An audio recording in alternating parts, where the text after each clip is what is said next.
Hi, I'm Jeff Ranke, Editorial Director of Manufacturing.net and Manufacturing Business Technology. Welcome to Security Breach.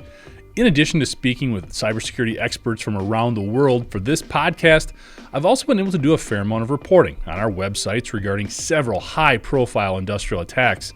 Much of this information can be seen on a weekly basis by subscribing to our weekly OT Security Update newsletter. I also felt it could be interesting to present some of these articles via the Security Breach podcast in helping further the conversation around tactics and lessons learned. So sit back and watch or listen as I dive into some of the most notorious attacks to hit the industrial community over the last 6 months. The first hack I'd like to cover is one that I've referenced several times here on the podcast, the Unitronics PLC Hack. There's perhaps no organization that better embodies the true spirit of a villain like the hacktivist group. Ripped from the pages of a graphic novel, these organizations are as altruistic in their motives as they are ruthless in getting results. Fueled by an unwavering belief in a cause that they know is right, these groups are bold, intelligent, and dangerous. One such case is a group that goes by the name of the Cyber Avengers. The Iran-affiliated group has been vehement in their anti-Israel stance, using social media to propagate a narrative that the social and economic issues of the region are the result of a corrupt and overzealous military action by Israel. The group first registered on the cybersecurity radar in September of 2023, taking credit for attacks against Israeli infrastructure and tech companies. These were all widely disputed, but in November of 2023, a municipal water authority in Pennsylvania revealed that they had been the victim of a Cyber Avengers attack that compromised OT assets by accessing the organization's programmable logic controllers. The attack was made possible by exploiting poor password protocols and unsecure internet connections. According to several reports, including the U.S. Cybersecurity and Infrastructure Security Agency, or CISA, the Cyber Avengers utilized basic techniques to scan the internet, identify the devices made by Israel-based Unitronics, and then log in using default credentials that were never changed during implementation. In this instance, the group could have turned pumps on or off to control water supply or infiltrated key operational systems that impact water treatment. Fortunately, the utility in question was able to identify the attack quickly enough to shut the PLCs down and resort to manual operations until the hack was resolved. The only known damage was the Cyber Avengers leaving anti-Israel commentary on the control panel of several Unitronics customers. However, several other users, including a number of U.S. breweries, were forced to shut down operations until a solution was provided by Unitronics. Beyond water treatment, the company's PLCs are used in numerous industrial applications, including food and chemical processing. While the attack stemmed from a very specific geopolitical philosophy, the results were much further reaching and illustrate the dangers of such groups and the potential threat, however unintentional, that they present to the ICS.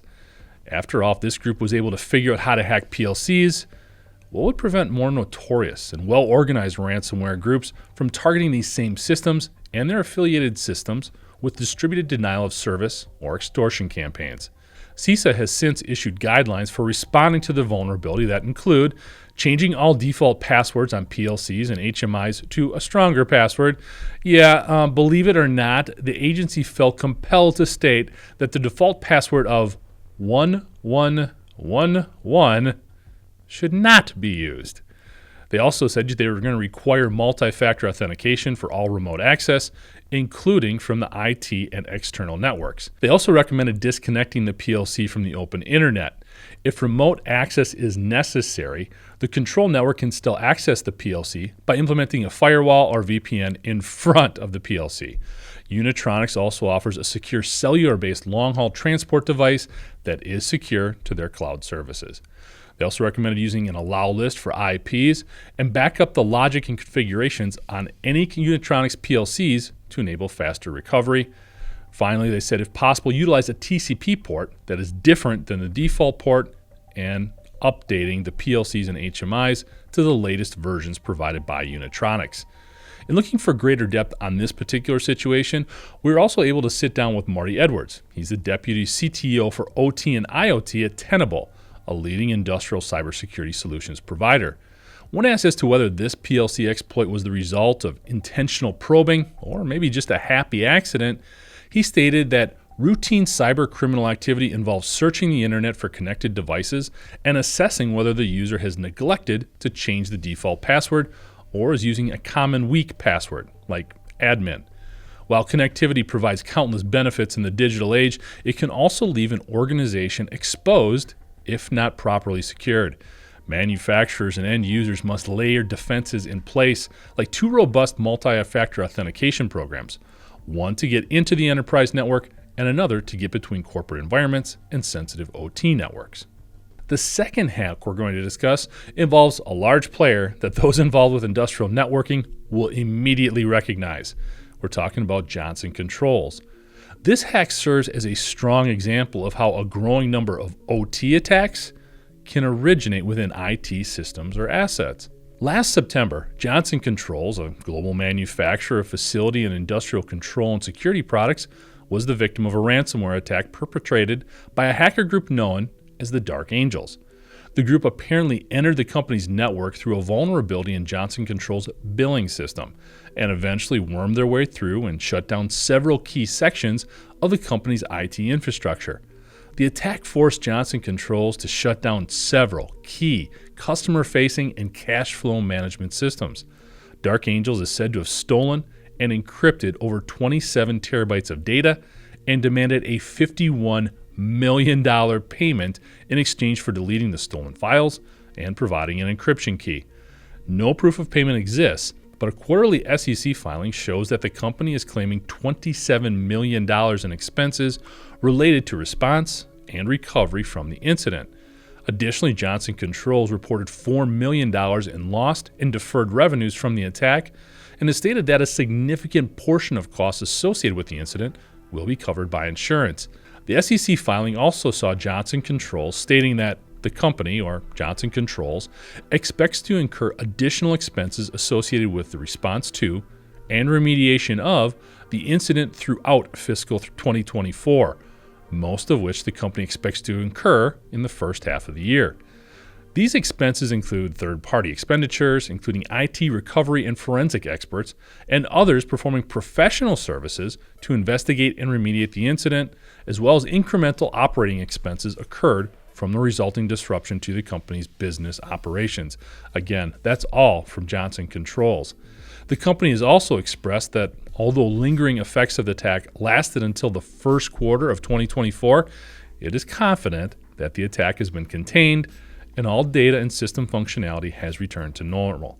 Fergal Lyons, who serves as a cybersecurity evangelist at Centripetal, offered some additional color on the situation, stating that to effectively thwart attacks, organizations must proactively intercept them at the point of ingress, relying on detection and response technologies primarily for isolated and uncommon scenarios. A robust patching program is indispensable for defense, as is fostering cyber awareness throughout the entire organization. Additionally, leveraging cutting-edge threat intelligence to bolster perimeter security solutions offers robust protections against evolving threats. He continued, "These hackers are highly organized, well-motivated, and fearless. Johnson Controls were not the first and definitely won't be the last." And those words definitely were prophetic, as we'll see in just a bit. For right now, however, we're going to take a look at another familiar company and how they were forced to respond to a double extortion ransomware attack. In mid-January of 2024, the ransomware as a service group Cactus was able to infiltrate the networks of Schneider Electric's sustainability business division. The hackers reportedly stole 1.5 terabytes of data and began a double extortion campaign that included releasing 25 megabytes of sensitive data. Included in the release was individual passport information and other information related to customers of the global energy management and automation company. Cactus is one of the fastest growing ransomware as a service organizations, with claims to over 100 ransomware attacks within the last 12 months. Their area of expertise appears to be in exploiting corporate VPN connections to obtain access to networks. Once inside, the group deploys a malware strain that not only encrypts the victim's data, but does so in a manner that has proven extremely difficult to detect and is capable of evading numerous antivirus and network monitoring tools. So visibility is out the door here. Details on the amount of the ransomware being demanded or the company's response to it They were not made public. However, Schneider did issue a response 12 days after the attack, stating that the company's teams had begun performing remediation steps immediately and that all systems will be up and running again by the end of the month. That's about 2 weeks after the attack initially took place. The company also noted that the sustainability division functions as a separate entity and runs on its own network infrastructure. This would mean that no other divisions of the company could have been impacted. So chalk one up for good segmentation strategies.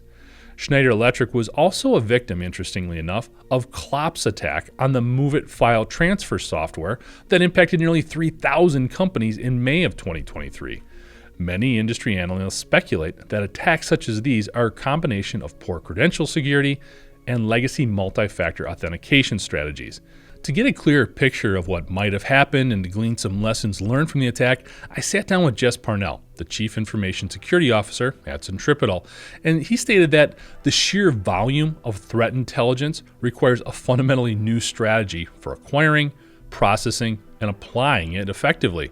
Parnell went on to say that after falling victim to the MoveIt attack, it should have been priority number one for Schneider Electric to reevaluate their cybersecurity posture. The traditional approach to threat intelligence is no longer sufficient, as evidenced by the frequent attacks on companies today. He concluded that intelligence-powered cybersecurity provides a proactive solution. Wrapping things up, let's break down and circle back to another attack from the previously mentioned Dark Angels group. In March, Nexperia, a leading manufacturer of silicon-based processors based in the Netherlands and a subsidiary of China-based Wingtech Technology, was the victim of a ransomware attack. The hack has been attributed to the ransomware as a service group called Dark Angel, who is also known in some circles as the Dunghill Group. This latest exploit targeted the chipmaker's servers, encrypting over a terabyte of data that included semiconductor designs, production dashboards, research and development information, detailed employee data, and privileged information on an estimated 900 customers, including Huawei, SpaceX, and Apple. Nexperia was forced to shut down IT systems and launched an investigation to determine the full scope of the attack. Law enforcement was also notified. Dark Angel proceeded to release some of the files as proof of the attack and threatened to leak everything unless their ransom was paid. Nexperia operates semiconductor fabrication plants in Germany and the UK and produces a collection of other electronic components. According to Sean McNee, Vice President of Research and Data at Domain Tools, the Dark Angels were first appeared in early 2023. What's unclear is if the Dark Angels are a rebranding of the team who created Babuk in 2021, or if they just acquired the same source code.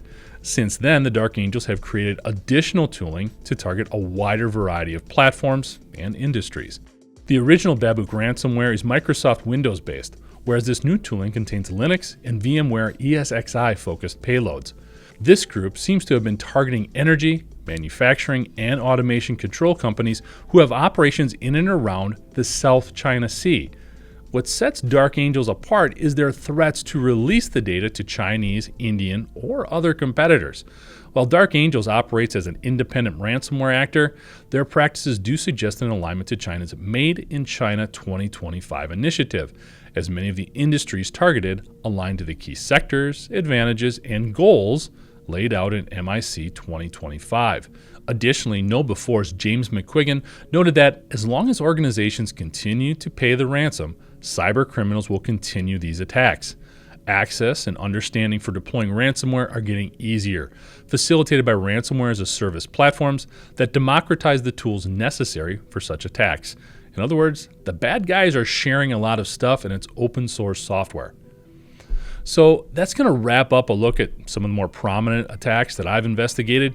More than piquing your interest, I sincerely hope that there are some takeaways for improving your defenses and ensuring your company is never a part of this type of case study. I'd like to thank you for joining us today, and to catch up on past episodes, you can go to manufacturing.net, IEN.com, or MBTmag.com. You can also check Security Breach out wherever you get your podcasts, including Apple, Amazon, and Overcast. And if you have a cybersecurity story or topic that you'd like to have us explore on Security Breach, you can reach me at jeff@ien.com. I'm Jeff Franke, and this is Security Breach.